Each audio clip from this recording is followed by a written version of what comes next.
Hello friends, welcome to topic study way to success. दोस्तों, इस video में आज हम सुप्रीम कोर्ट सर्वोच्च न्यायालय के रिलेटेड टॉप इम्पोर्टेंट क्वेश्चंस के बारे में देखेंगे जो आने वाले एग्ज़ाम्स के लिए काफ़ी इम्पोर्टेंस रखता है। चाहे वो जेसी हो, जेपीएससी हो, यूपीएससी हो, या फिर स्टेट पीसीएस हो, एसएससी हो, रेलवे हो, बैंक हो, या फिर स्टेट पुलिस का कोई भी अदर एग्ज़ाम्स हो, ये सभी के लिए काफ़ी इम्पोर्टेंट रखता है। और ये सारे क्वेश्चंस पिछले एग्ज़ाम्स में भी काफ़ी बार रिपीट हो चुके हैं। तो चलिए दोस्तों, स्टार्ट करते हैं।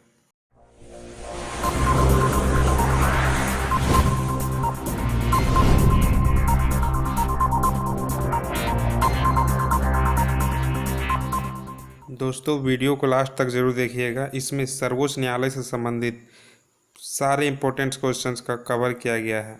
तो चलिए दोस्तों, स्टार्ट करते हैं। आज का फर्स्ट क्वेश्चन क्या है? भारतीय संविधान की व्याख्या करने का मुख्य अधिकारी कौन है? इसका ऑप्शन है आपके पास लोकसभा अध्यक्ष, राष्ट्रपति, अटॉर्नी जनरल या फिर सर्वोच्च न्यायालय। इसका राइट आंसर क्या हो जाएगा दोस्तों? इसका राइट आंसर हो जाएगा आपका सर्वोच्च न्यायालय। सर्वोच्च न्यायालय के पास ही संविधान की व्याख्या करने का अधिकार होता है। चलिए बढ़ते हैं नेक्स्ट क्वेश्चन की ओर। सर्वोच्च न्यायालय की स्थापना किस अंतर्गत हुई? इसका ऑप्शन है आपको रेगुलेटिंग एक्ट 1773, चार्टर्ड अधिनियम 1853, भारत सरकार अधिनियम 1935 या फिर भारतीय संविधान 1950। इसका राइट आंसर क्या हो जाएगा दोस्तों? Regulating act 1773। इसके बारे में हम थोड़ा सा डिटेल देखेंगे दोस्तों। अगर हम बात करें भारत की संघीय अदालत के रूप में, तो इसका स्थापना हुआ था आपका 1 अक्टूबर 1937 को। ठीक है। अगर हम इसको देखें भारत के उच्चतम न्यायालय के रूप में, तो इसका स्थापना कब हुआ था? 28 जनवरी 1950 को। ये याद रखिएगा दोस्तों, ये काफ़ी इंपॉर्टेंट है। चलिए बढ़ते हैं नेक्स्ट क्वेश्चन की ओर। मूल रूप से संविधान में सर्वोच्च न्यायालय में मुख्य न्यायाधीश के अतिरिक्त कितने न्यायाधीश की व्यवस्था थी? इसका ऑप्शन है आपके पास 6, 7, 9 या फिर 12। इसका राइट आंसर क्या हो जाएगा? 7। चलिए नेक्स्ट क्वेश्चन की ओर। उच्चतम न्यायालय के न्यायाधीशों की संख्या में वृद्धि करने की शक्ति किसके पास है? उच्चतम न्यायालय में जो न्यायाधीश का संख्या वृद्धि करने का जो अधिकार है वो किसके पास है? इसका ऑप्शन है आपके पास प्रधानमंत्री, राष्ट्रपति, संसद या फिर विधि मंत्रालय। इसका राइट आंसर क्या हो जाएगा? संसद। सिर्फ संसद के पास ही न्यायाधीशों की संख्या को वृद्धि करने का अधिकार है। चलिए बढ़ते हैं नेक्स्ट क्वेश्चन की ओर। उच्चतम न्यायालय के मुख्य न्यायाधीश की नियुक्ति कौन करता है?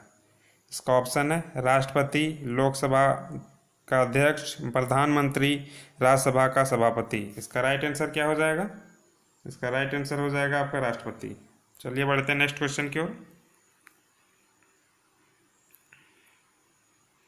राष्ट्रपति सर्वोच्च न्यायालय के अन्य न्यायाधीशों की नियुक्ति किसकी परामर्श से करता है? इसका ऑप्शन है आपके पास सर्वोच्च न्यायालय के मुख्य न्यायाधीश से, उच्च न्यायालय के मुख्य न्यायाधीश से, भारत के महान्यायवादी से या फिर भारत के विधि मंत्री से। इसका राइट आंसर क्या हो जाएगा? ऑप्शन ए, सर्वोच्च न्यायालय के मुख्य न्यायाधीश से।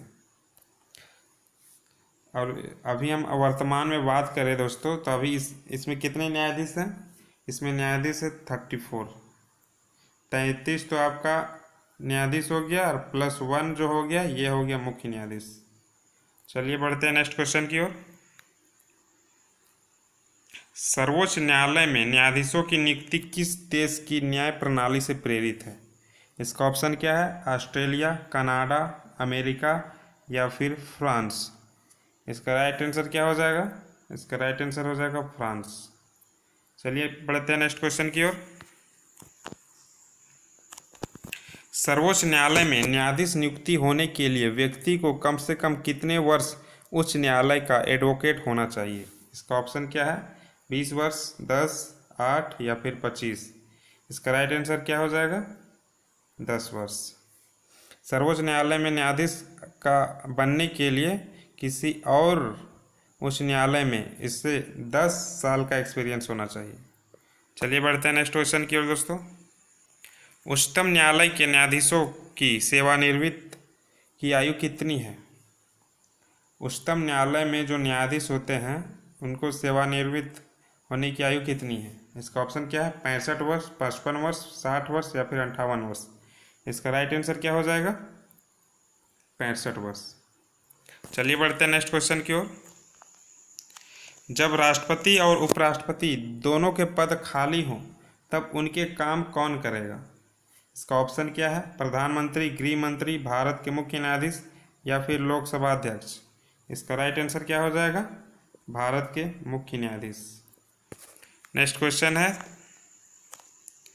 निम्नलिखित में से भारत के किस मुख्य न्यायाधीश ने राष्ट्रपति के रूप में काम किया है?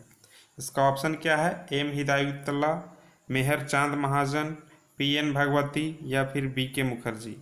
इसका राइट आंसर क्या हो जाएगा? इसका राइट आंसर हो जाएगा एम हिदायतुल्लाह, ऑप्शन ए। चलिए नेक्स्ट क्वेश्चन की ओर बढ़ते हैं। सर्वोच्च न्यायालय के अधिकार क्षेत्र में वृद्धि करने का अधिकार किसे प्राप्त है?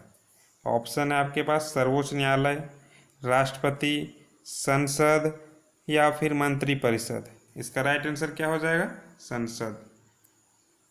सिर्फ संसद के पास सर्वोच्च न्यायालय के अधिकार क्षेत्र में वृद्धि करने का अधिकार है। चलिए बढ़ते हैं नेक्स्ट क्वेश्चन की ओर। भारत में न्यायपालिका है स्वतंत्र, संसद के अधीन, राष्ट्रपति के अधीन या फिर प्रधानमंत्री के अधीन। इसका राइट आंसर क्या हो जाएगा? स्वतंत्र। भारत में जो न्यायपालिका है वो स्वतंत्र है। चलिए बढ़ते हैं नेक्स्ट क्वेश्चन की ओर। राष्ट्रपति कानूनी मामलों में किससे परामर्श ले सकता है? इसका ऑप्शन क्या है? कानून मंत्री, महान्यायवादी, उच्च न्यायालय या फिर सर्वोच्च न्यायालय। इसका राइट आंसर क्या हो जाएगा? सर्वोच्च न्यायालय। राष्ट्रपति जो कानूनी परामर्श लेता है वो सर्वोच्च न्यायालय से परामर्श करके ही लेता है। चलिए नेक्स्ट क्वेश्चन की ओर। सर्वोच्च न्यायालय के प्रथम मुख्य न्यायाधीश कौन थे? इसका ऑप्शन है Hiralal J Kania, K N Wanchoo, S S Sikri या फिर वाई बी चंद्रचूड़।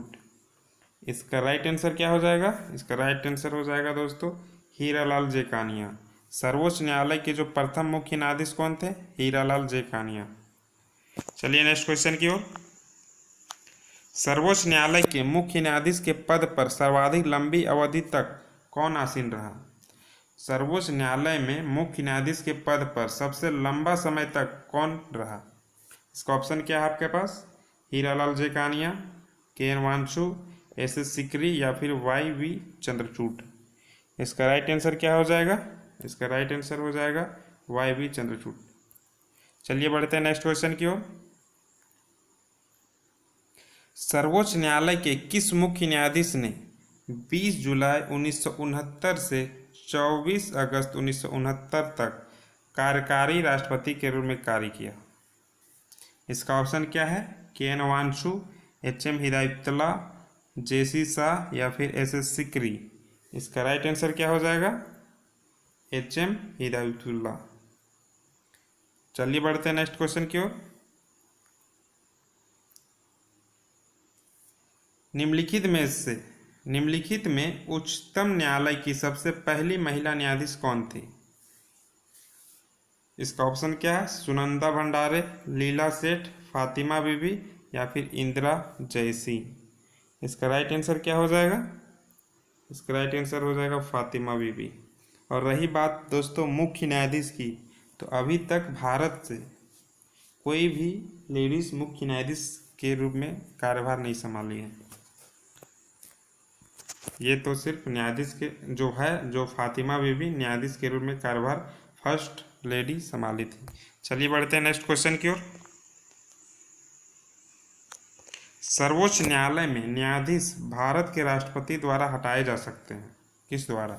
सीबीआई की जांच पर, भारत के मुख्य न्यायाधीश की जांच पर, भारत की बार काउंसिल की रिपोर्ट पर या फिर संसद में महाभियोग प्रस्ताव पारित होने पर।